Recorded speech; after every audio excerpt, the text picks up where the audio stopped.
किंवा आपण खारघरला जे मोठं कॅन्सरचं हॉस्पिटल आहे किंवा बार्शीला आहे, या सगळ्या हॉस्पिटल्समध्ये बघा की कॅन्सरसारख्या दुर्धर आजारामध्ये सुद्धा सलग 9 महिने एखादा रुग्ण दाखल होत नाही.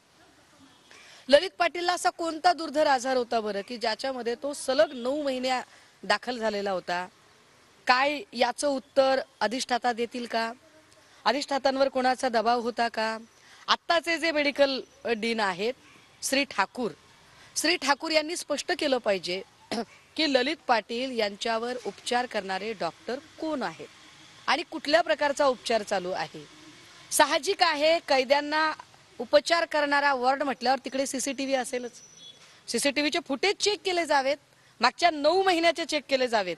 आणि हो, सीसीटीव्ही खराब आहे, फुटेज काढून टाकलेले आहेत किंवा तिकडे सीसीटीव्ही लावलाच नव्हता अशी कारणं कृपया देऊ नयेत. हे आधी स्पष्ट करतोय आम्ही. 9 महिन्यात सीसीटीव्हीच्या निगराणीमध्ये त्याला काही इंजेक्शन्स दिली आहेत का, काही गोळ्या औषधं दिली आहेत का, त्याची खरंच तपासणी झाली आहे का, हे सगळं दिसलं पाहिजे, हे समोर आलं पाहिजे. कारण ससून सारख्या अत्यंत महत्वाच्या ठिकाणाहून जर ड्रग्ज रॅकेट चालू होतं तर ही बाब गंभीर आहे आणि यावर अजूनही गृहमंत्री बोलत नाहीत. हे माझ्यासाठी अनाकलनीय आहे, चिंताजनक आहे. आणि होय, मी थेट मागणी करते की सन्माननीय गृहमंत्र्यांनी यावर बोललं पाहिजे. सगळ्यात महत्त्वाचं म्हणजे तुम्ही नाव घेतलेलं होतं दादा भुसेंचं की याच्यामध्ये दादा भुसेंचा हात आहे. हो, तुमच्याकडे असे काय पुरावे आहेत की तुम्ही थेट त्यांचं नाव घेताय? मी यथावकाश त्याही गोष्टी माध्यमांच्या समोर आणेन. मी तुर्तास जे सांगते ते फार माझा सदसद विवेक जागा ठेवून सांगत आहे. मी पुन्हा पुन्हा सांगते की का असं व्हावं. नाना भाऊंनीही म्हणायचं की शिंदे गटाचा आमदार मध्ये आहे, धंगेकरांनी म्हणायचं की शिंदे गटाचा मंत्री आहे. मी सांगते की नाशिकशी संबंधित गोष्ट आहे तर दादा भुसेंचे कॉल रेकॉर्ड चेक करा. याच्यात इतकं लागण्यासारखं काय आहे. उलट मला असं वाटतं की जर 3-3 लोक शिंदे गट आणि शिंदे गटाशी संबंधित लोकांचं नाव घेत असतील तर शिंदे गटाने सुद्धा स्वतःची प्रतिमा स्वच्छ आहे हे सांगण्यासाठी स्वतःहून गृहमंत्र्यांना आवाहन केलं पाहिजे. आणि गृहमंत्र्यांनी तितक्याच तत्परतेने, कारण सध्या महाराष्ट्रामध्ये आरोग्याचे 3-13-9-18 झालेले, तसेच ते गृहव्यवस्थेचे झालेले आहेत. आपण पाहिले काही महिन्यांपूर्वी इथे याच राज्यामध्ये गृहमंत्र्यांच्या पत्नीवरच स्पाईंग चालू होतं आणि स्वतः गृहमंत्र्यांनाच त्याची खबर बात नव्हती. आता तुम्ही सांगा, जर गृहमंत्र्यांची पत्नीच जिथे सुरक्षित नसेल तिथे माझ्यासारख्या माणसाच्या सुरक्षिततेचं काय बरं. त्यामुळे मी फक्त राजकारणासाठी म्हणून नाही, दादा भुसे यांना मी आयुष्यात एकदाही 1 to 1 भेटलेली सुद्धा नाही, मला काहीच कल्पना नाही. परंतु मी जो अभ्यास करते, माझी जेवढी तर्कशक्ती काम करते त्यातनं मी काही प्रश्न उपस्थित केलेत आणि महाराष्ट्राची सजग नागरिक म्हणून प्रश्न उपस्थित करणं माझा अधिकार आहे. मी प्राध्यापिका आहे, मी UPSC MPSC ला शिकवते.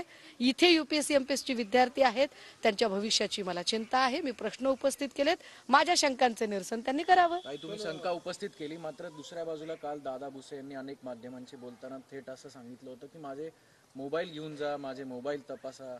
यावर काय ते जर मी पुन्हा पुन्हा सांगते की कुठलीही व्यक्ती फोन करताना एवढा साधा सेन्स पाळते. माझं हे म्हणणं आहे की अरे बाबा, त्या ज्यांनी दाखल करून घेतलं श्री काळे, जे आधी होते डीन होते, श्री काळे यांचे पण फोन रेकॉर्ड चेक करा. जे लँडलाईन आहे ससूनचं तेही चेक करा. श्री काळेच्या नंतर आले श्री ठाकूर यांच्याशीही एकदा बोला. श्री ठाकूर यांच्याकडून नेमकी काय लाईन ऑफ ट्रीटमेंट होती ती विचारून घ्या. कोणती अशी ट्रीटमेंट दिली जात होती, कोणता दुर्धर आजार होता, काय ललित पाटीलवर एखादी गंभीर शस्त्रक्रिया झालेली आहे का, काय ललित पाटीलला रोज इंजेक्शन्स द्यावे लागत होते का. ललित पाटीलच्या संबंधाने जे सीसीटीव्ही फुटेज दिसत आहे, जे सीसीटीव्ही फुटेज काल मी पब्लिक डोमेनमध्ये शेअर केलेत सगळ्यांच्या सोबत, या फुटेजमध्ये कुठेही ललित पाटील पळून जाताना दिसत नाही. तो शांत आणि सराईतपणे वावर दिसतोय त्याचा. एखादा माणूस जर पळून जायचा असेल तर तो रेल्वे स्टेशनकडे पळेल, एअरपोर्टकडे पळेल, तो बस स्टँडकडे पळेल, तो हॉटेल लेमन ट्रीकडे का जातोय आणि तो पळत नाहीये, तो शांतपणे जातोय. काय हे काहीच संशयास्पद वाटत नाही? याच्यामध्ये काहीही गृहमंत्र्यांना चिंताजनक वाटत नाही? पण तुम्ही जसं म्हणता की तो नाशिकचा आहे म्हणून दादा भुसेंचं कॉल रेकॉर्ड तपास करा, तिकडे दंगेकर म्हणतात, नाना पटोले, राजकीय आरोप नाही, मी तुम्हाला अतिशय क्लिअर केलं की श्री दादा भुसे यांची आणि माझी एकदाही वन टू वन कुठेही भेट झालेली नाही. त्यांचे आणि माझे कुठेही कसलेही राजकीय हितसंबंध दुखावले गेलेले नाहीत. त्यांची आणि माझी कुठेही दूरपर्यंत स्पर्धा नाही. काल ते माध्यमांशी बोलताना असंही म्हणाले की उद्धवजींना विचारून घ्या मी कसा माणूस आहे ते. आणि त्यांनी बोलताना असंही मला वाटते Zee24 आणि TV9 या दोघांशी बोलताना त्यांनी असं सांगितलं की ललित पाटील कोण माणूस आहे मला माहीतही नाही. ललित पाटील कोण माणूस आहे मला माहीतही नाही असं श्री भुसे सांगतात. मात्र कालच एक फोटो व्हायरल झाला ज्या फोटोमध्ये मातोश्रीवरचा फोटो आहे. अर्थात उद्धव साहेबही त्या फोटोमध्ये आहेत, परंतु उद्धव साहेबांचं मातोश्रीवर असणं अत्यंत स्वाभाविक आहे. परंतु एखादी व्यक्ती ज्या जिल्ह्यातनं आमच्याकडे येते मातोश्रीवर, पद्धत अशी आहे की त्या जिल्ह्यातला बडा नेता किंवा त्या जिल्ह्यातली जी ऑथेंटिक असते व्यक्ती ती त्याला घेऊन येते. ऑब्व्हियसली ललित पाटलांना मातोश्रीवर दादा भुसे घेऊन आले होते, हे फार सहज आहे. असाच फोटो मागे जेव्हा जयसिंघानीचं प्रकरण आलेलं होतं त्याही वेळेला एक फोटो बाहेर आला होता अनिल जयसिंघानीचा, तो मातोश्रीवरचा आला होता. आणि तेव्हाही मी असं म्हटलेलं होतं की तिथले तात्कालीन जिल्हा प्रमुख कोणते बघा. ठाण्याच्या जिल्हा प्रमुखांच्या मार्फत ते आलेले आहेत, अर्थात एकनाथ शिंदे साहेबांच्या मार्फत अनिल जयसिंघानी आलेले आहेत. मी तर गोल बिल्डिंग मधल्या श्रीकांत शिंदे यांच्या ऑफिसच्या संबंधाने तेव्हाही बोलले होते आणि कागदपत्रांसकट बोलले होते.